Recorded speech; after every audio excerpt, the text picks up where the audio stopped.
Hello everyone! I hope everyone is having a wonderful day. Before starting the video, please go ahead and hit the subscribe button and give this video a thumbs up thank you. At the Abbott house, Jack and Diane tell Kyle that he'll have to leave trick-or-treating to Mrs. Martinez this year. Victor's coming after Jabot with Kane's AI program.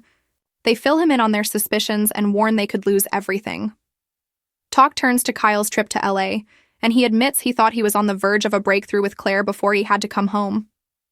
They discuss strategies for cybersecurity against the stolen AI, and Jack once again warns if Victor's involved, they're the target. What Jack can't understand is why he hasn't used the program yet.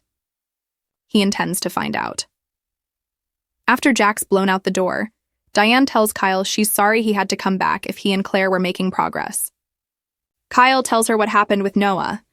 Diane's surprised Jack hadn't heard this from Allie. Kyle wonders if she's on her way to LA, and then turns the topic back to Claire, complaining that Holden is a snake. He has to get her to see that he's bad news, and thinks he found a way to do it. Appears next as Victor tries unsuccessfully to get rid of Billy. When the Black Knight walks off with his former attorney, Billy joins Phyllis and grills her about Victor and his unusually good mood. Across the room, Victor's cagey with Michael about why he was meeting with Phyllis, but fills him in on the situation with Noah. He wants him to look into it. Michael gripes about being summoned not as a friend but as a lackey. Victor, unsurprisingly, dislikes being called out and insists he holds Michael in high esteem. Baldwin resists taking orders, but finally agrees to find out what he can. Switching gears, he asks if Victor really has Kane's AI program, as he alluded to in his phone call. Victor confirms he does, and that he'll go after Jack Abbott.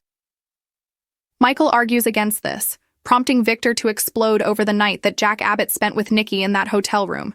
He'll pay for it.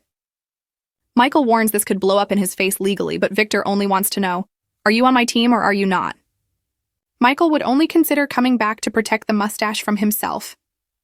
Meanwhile, Phyllis, after promising Victor not to say anything about Noah, breaks the news to Billy that he's in a medically induced coma.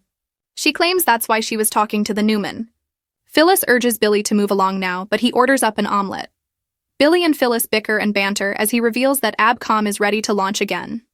She alludes to having a lot of plans for the future, and he asks if it involves screwing over Kane and working with Victor. Phyllis insists she and Kane are still as thick as thieves. Billy asks if she knows who stole the AI software, noting that she's the master hacker. Phyllis denies. Billy, changing tactics, declares that he needs her help. Jack walks into the ranch and Victor mocks that it's a little early for trick-or-treating. Jack booms, "You're not going to get away with this, Victor." He knows he has Kane's AI software and warns he's in for the battle of his life. "I'm pissed off," he exclaims. Jack warns if Victor comes after him, he'd better bring his best stuff. "This is a hill I'm willing to die on." Victor, relishing every moment, grins. "Ooh, I'm looking forward to that." At the Abbott mansion, Kyle tells his mother that, while in LA, he connected with someone who knows Holden and Audra. There's something dark there. Diane warns, "Don't." If he takes this to Claire, it will be one more example of him interfering. Let her figure out Holden for herself. Kyle, forever his own worst enemy, refuses to listen. He's going to fight for her with everything he has. Thanks for watching this video. Please subscribe to our Young and Restless official news channel and stay with us.